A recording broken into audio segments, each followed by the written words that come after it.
begin vanoggend met my en jou met 'n baie besonderse reeks wat my diep gechallenge het hierdie week. En ons gaan die volgende paar Vrydae uitpak op om jou beste te wees wanneer jy jou slegste voel. Dis sommer eenvoudig wat ek dit wil noem. Jy om jou beste te wees wanneer jy voel ek wil opgee.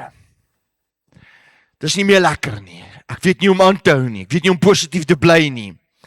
Ek weet nie hoe om sin te beleef nie. Ek weet nie hoe om hoop myne te maak nie. Ek is nie presies seker nie en ek vra die Here met alles binne in my om my en jou man wees in 'n holistiese verwysing te plaas in die holte van sy hand en te midde van my en jou gevoelens, ons belewennisse en ons ervarings my beste te maak in die oomblik.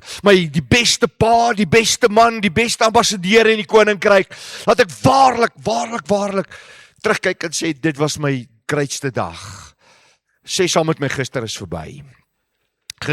So ek wil inklim in hierdie reeks en ek wil bid dat ek en jy ons beste kan beleef in die oomblikke waar ons is. En ek wil Spreuke 16:9 gebruik as fondasie. Die hart van die mens, die hart van die man, beplan, besin die pad wat hy wil stap, die weg wat hy wil bewandel. Maar op die einde is dit God bepaal waar jy gaan eindig. Hy is die outeur, hy maak die sirkeltjie toe, hy is nie net alfa nie, maar hy's ook omega.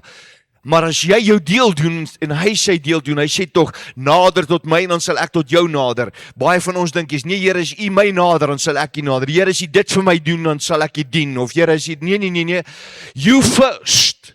It's an invitation. Ons is met 'n reeksie by ons gemeente besig wat ek begin het oor, en ek het Sondag oor gepraat, het my kop geblaas. God kan alles doen, maar hy het die mens die instruksie gegee.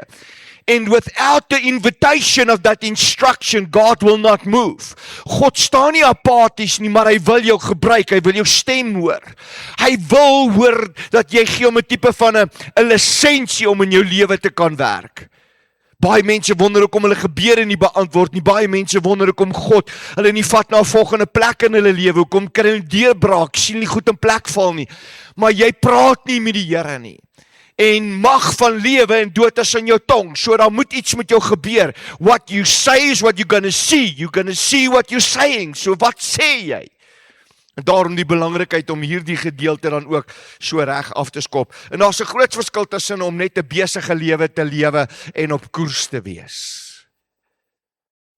Wil jy dit met vir 'n oomblik insink? Baie van ons lewens is so besig. Ek's besig met dit en ek's besig met dat en beteken nie is op koers nie. Wat beteken koers? Koers het 3 groot faktore en natuurlik kan ons ook kyk na die wisselkoers van die geld en dit. Ek praat nie van daai tipe koers nie. Ek praat van 'n koers wat jou rigting gee. Byvoorbeeld, 'n groot skip wat op koers is op die waters. Hy's op koers. Hy het die regte grade ingestel en hy beweeg in die regte rigting. Spoed. Ons beweeg teen die regte koers. Die regte spoed kan ook 'n koers beteken. Daar's 'n taal wat hulle sê, so rigting is koers. Spoed beteken ons beweeg teen 'n sekere koers en natuurlik ook strategie. Strategie is ook 'n groot ding. Jy moet koers hou, man. Dis 'n strategie. Beteken, moenie opgee nie, moenie negatief raak, moenie misnou nie. Behou jou pas, behou die koers, bewandel die regte pad, kry die regte goed in plek. Dit is om koers te hou. Soos ek met jou vanoggend praat oor koers, praat ek met jou rigting, ek praat met jou teen die spoed wat jy beweeg en die strategie wat jy binne in jou het. Sê saam met my rigting, spoed, strategie. Daai 3 goed bepaal alles wat binne in jou gebeur en wat binne jou is, gaan deur jou gebeur. Baie van ons word wat buite ons gebeur en ek sê dit gereeld en dit is so, al die water in die see kan nie 'n boot sink nie unless the waters enter this boat. Wat jy toelaat binne in jou gaan bepaal wat met jou gaan gebeur.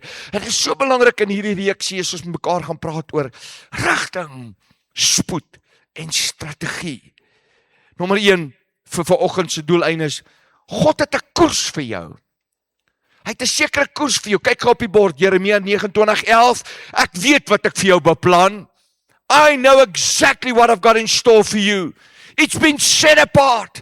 En teen jy die Bybel leer nog voordat jy in jou moederskoot gevorm word, het God klaar geweet, hoe gaan jy begin en hoe gaan jy klaarmaak, jou daes getel, hy weet van die haar op jou hoof en die tree wat jy gee, hoeveel asemhalingsteeg jy gaan beleef, hy ken jou winter, somer, lente en herfs, hy weet jou slegte episodes, jy kan God nie om kant betrap, jy kan hom nie verras nie, jy gaan niks doen, wat hy gaan sê, blommie, ek het nou nie dit van hom gedink nie. God is alwetend, hy is almagtig. Maar God sien ook wat ek en jy nog nie gesien het nie. Ek en jy kyk na vandag, maar God sien die bestemming. Ek en jy sien die probleem, maar God sien die potensiaal. En ek sê dit daar op die bord, want ek wil jy moet verstaan, ek en jy is nog nie by ons bestemming nie. Ons is nog op pad soontoe en jy het nog verseker nie al jou potensiaal ontgeld nie. Daar's so baie wat ek van myself leer in hierdie lewe. Ek onthou dat 'n predikantsvriend het vir my gesê, Wieke, op 40 verander jou lewe, daar's 'n dinamika wat kom, en ek het gedink, ag nee man, 40 het gekom en gegaan, en toe begin ek boeke lees, en ek lag, ek is deur 'n ding net na COVID, en toe ek 50 geword het, het ek 'n ding gelees van 'n boek wat geskryf is vir 'n vrou, hoe om jou man te verstaan as hy deur sy oorgangsjare gaan. Ja, en ek het die boek gelees en ek het gedink, iemand het vir hulle vertel wat in my lewe gebeur. Dinge werk anders. Ek staan 'n paar keer meer in die nag op. Kan nie meer so baie eet nie. Ek doen dinge stadiger. Ek word ook rustiger. Ek kies om te luister as om te praat, waar ek gewoonlik net wil beklei en wil stry, voel ek, ag, is dit die moeite werd? En skielik is seker goed nie meer vir my belangrik. Is nie meer vir my belangrik om 'n denim 2 dae na mekaar aan te trek as hy skoon is nie. Is nie meer vir my moeite om op te staan en net 'n sny brood met botter en peanut butter te vat nie. Ek hoef nie elke dag 'n 750 T-bone medium rare te eet nie. En skielik het ek my hele menswees verander, my uitkyk oor die lewe verander, my perspektief verander, my redenering oor mense verander. Selfs wanneer 'n taxi, Pastoor Driekus, net so nou en dan, voor my inry, waai ek maar eerder vir hom, waar ek eintlik hom altyd in vingertaal gegroet het. You change. You got mature, you become better. Maar ek en jy is verseker nog op die plek waar ons potensiaal bereik het nie. Daar's so baie binne in jou. As jy maar net weet hoe God jou sien, jy sal anders dink oor jouself, jy sal anders optree. As jy net weet wat God net vandag, moenie worry oor môre nie, net vandag deur jou wil doen, gaan jy jou lewe waaragtig 100% flat out vir hom gee. Ek dink baie keer, nie halter ons onsself en ons beleef nie ons beste nie. Ons hou eerder in ons slegte episodes, hou ons vas aan die hier en die nou, en ons vergeet daar's 'n magtige plan wat moet onthou. Maar God het 'n koers vir jou. Hy het verseker 'n rigting wat jy moet stap, 'n spoed waarteen jy beweeg en 'n strategie om in plek te sit. En daai 3 elemente is van kardinale belang vir elke besluit wat ek en jy maak. Elke besluit. Waartoe ek gaan, wie ek sien, hoe ek dit gaan doen. Moet ek hierdie storm los? Moet ek hierdie argument voer? Moet ek opdaag? Moet ek aanskit? Moet ek wegstap? Elke ding in die detail daarvan. Rigting, spoed, strategie. Rigting, spoed, strategie. Rigting, spoed, strategie. As jy waaragtig jou bestemming wil bereik en waaragtig wil word wie God gesê het jy kan wees en jou beste ervaar te midde van wat jy in die gesig staar. Rigting, spoed, strategie. So nommer 1, God het koers vir jou. Nommer 2, jou verlede kan nie jou koers bepaal nie. Broers, jy het nodig om te weet, jou verlede is belangrik. Maar my en jou grootste fout is, ons kan nie dat gister besluit hoe môre gaan lyk nie.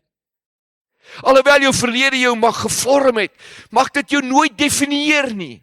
Ek is nie my verlede nie. Sorry, ek is nie.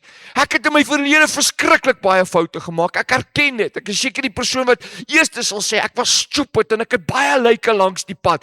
Goed wat ek oor mense gesê het, omdat ek die mic in my hand gehad het, partykeer arrogant, partykeer net vasberade, soms net geloop en een ding wat ek in my lewe leer, hoe ouer ek word, hou op om mense se sinne vir hulle klaar te maak. Ons is so geneig, dat die persoon wil net vir iets sê, maar jy wil so graag net hulle dooddruk. En veral in my roeping, ek wil partykeer as iemand iets sê, wil ek hulle sommer met die woord net dooddruk. Ek wil sommer die Bybel in hulle keel afdruk. En partykeer het daai persoon glad nie dit nodig nie. Ek onthou toe ek, die meeste van julle weet, ek was alkoholist en ek het gedrink tot my nier gebars het en op die operasietafel het ek die Here ontmoet en daar het 'n ou met my begin 'n pad stap en vir 7 maande het ek en hy met tyd tot tyd mekaar gepraat. Hy was 'n speler by Parkview en 'n lang storie kort te maak, ek en hy sit eendag in 'n restaurant en iemand stap in en sê vir hom, hallo pastoor, ek het amper op my rug geval, want ek kon nog knoop, pappa. Nee, ek kon 'n vloekwoord vir jou behoorlik uitdruk. Ek het jou hel toe gestuur en jou nogal laat uitsien daarna. Ja, ek het die vermoë gehad om dit te kon doen en ek kry skaam as ek vir jou sê daai woorde het uit my mond uitgekom. Maar hier's die ding. Toe hy voor my sit toe sê ek, as jy 'n pastoor kan word, kan ek 'n pastoor word. Jy het my nooit na jou kerk toe genooi, nie die Bybel in my keel afgedruk nie. You just loved me. You just loved me. And because of that, I want to change my life. En vandag nog is ek daai persoon vir ewig dankbaar. Hier's die ding. Ek het 'n slegte verlede. Ek het. But I'm blood washed by the Lamb of God. My life has been turned around. Ek leef, ek ken nie meer daai ou nie. Maar dit kan nie en dit moet my nie vashou vir waantoe ek op pad is nie. En baie ouens kyk die heeltyd en leef uit hulle treespieël en vergeet jy moet 'n windscreen mentaliteit hê. Jy moet vorentoe beweeg. Die prentjie is weier vorentoe. Het jy foute gemaak? Get over it. Het jy gestruikel en geval? Staan op. Bly koersvas. Kry daai rigting, behou jou spoed en sit die strategie in plek. Jou verlede is nie jy nie. Petrus het Jesus verloon, tog het God hom weer gebruik. Moses het probeer vlug, God het hom geroep. Paulus het die kerk vervolg en God het hom 'n apostel gemaak. Wat doen 'n apostel? Al hierdie ouens wat hulle self so apostel na apostel, dis en bishop, dis en come on man. 'n Apostel plant kerke. As jy nie vir my kan wys dat jy ten minste 7 kerke geplant het nie, you cannot call yourself an apostle. Ons is almal hierdie titels, ons is almal hierdie hoogdrawende individue. God soek nie daai goed nie. But God, when the church were planted and churches follow, He recognized the calling on your life. En ek wil vir jou sê, jy sal jou roeping waardig begin wees as jy doen wat reg is in die oë van die Here. So God hy kan jou geskiedenis gebruik, maar jy moenie jouself deur jou verlede laat vashou nie. Dis amper asof ek vanmôre vir jou sê, laat staan sulke dinge laat staan. Laat gaan daai goed. Deel met dit. As jy iemand moet vergewe, kry klaar daarmee. As jy moet oor begin oor. As jy voor moet begin voor. Staan net op. As jy down and out, wel as jy opstaan, as jy klaar nader aan die hemel. Dink net, dis perspektief. Bou dan koers, en dis hoe ek en jy het gaan doen. God het 'n koers vir jou, moenie dat jou verlede jou dikteer nie. Nommer 3, jy moet God se stem leer ken. Ek dink dis die grootste ding wat ek vanmôre wil vir my en jou wil tuis bring. Johannes 10:27, my skape ken my stem, maar hulle gaan dit ken, en hulle sal my volg as hulle na my luister. Dis hoekom ons 2 ore het. Recognize out of all the voices on the earth, al hierdie frekwensies wat jou so bombardeer en die goed wat jy die hele tyd hoor, herken God se stem tussen al hierdie ander stemme. Jy weet as dit God is en as dit nie God is nie. Jy weet as jy daai vleitaal hoor en as daar die manipulasie kom en daar 'n klomp ander goed is, you know that's not your God. Man, om jou huis te lei en om God se koninkryk te bou en jou seisoen uit te rol, you need to recognize the shepherd's voice. En jy moet daai begeerte kweek en vra, Lord, teach me how to recognize tussen al hierdie ander stemme, die Here, U stem. U stem. Jy gaan kan koersvas bly en jy gaan jou momentum kan behou. Jy gaan kan deel met jou verlede en vandag sien is die eerste dag van die res van jou lewe. As jy dit kan doen, as jy net sy stem hoor. Ek weet daar's wêreldse stemme, daar's mense stemme, daar's selfs 'n stem van vrees, die onbekende. Vrese perk ons in en maak jou gevangene van jou omstandighede. Dit moenie, jou verlede kan nie, soos ek reg gesê het, en selfs die vyand like om 'n stem in jou lewe te hê. But silence that voices and only listen to the voice of your heavenly Father. If He didn't say it, don't do it. As jy nie kan seën nie, moenie vloek nie. As jy nie kan positief praat nie, moenie negatief wees nie. As jy nie opbouende kritiek kan bring nie, dan voel ek om vanmôre vir jou te sê, shut up. Ekskuus. Maar ek en jy vul hierdie atmosfeer met soveel negativiteit en alles wat uit ons mond uitkom. Iemand anders sny jy, nou bloei jy op jou gesin. Iemand anders kom jou te na en jy loop uit op jou personeel. Jy verloor koers, my broer. Jy begin rigting verander en jy breek jou eie momentum, jy behou nie die spoed wat jy kry. En skielik bevraagteken jy jou strategie. Wat as God jou daai strategie weer vandag en net sê, kom, kry net weer rigting, maak net seker jy's op die regte pad. Bou jou koers. Stap dan teen die tempo wat vir jou werk. Party ouens kan flat-out hardloop. Ander ouens moet loop. Ander ouens kan net stap, party kan net kruip. Maar in die naam van die Here moet jy nêrens gaan sit nie. As jy in rus is dit 'n different setting. Maar beweeg teen die spoed wat jy moet beweeg. Jy's nie ek nie en ek is nie jy nie. Doen wat jy doen, want as jy nie doen wat jy doen nie, gaan ons uitmis. You are part of a body. Lead your family well. Work your best day at your work today. En as jy nie positief, moet ek negatief sê nie, moenie laat dit in die atmosfeer ingaan nie. Don't do it. As ander ouens dit wil doen, laat hulle dit doen. Staan net 'n bietjie terug en sê, hier is 'n klomp goed wat my koers belemmer. En ek wil anders wees. Jy kan nie God se koers volg as jy nie na sy stem luister nie. En ek wil bid dat hierdie reeksie my en jou gaan help, staan soms saam met my asseblief. Dat hierdie reeksie ons sal help, dat ons God se stem tussen al die ander stemme deur herken. Ouens,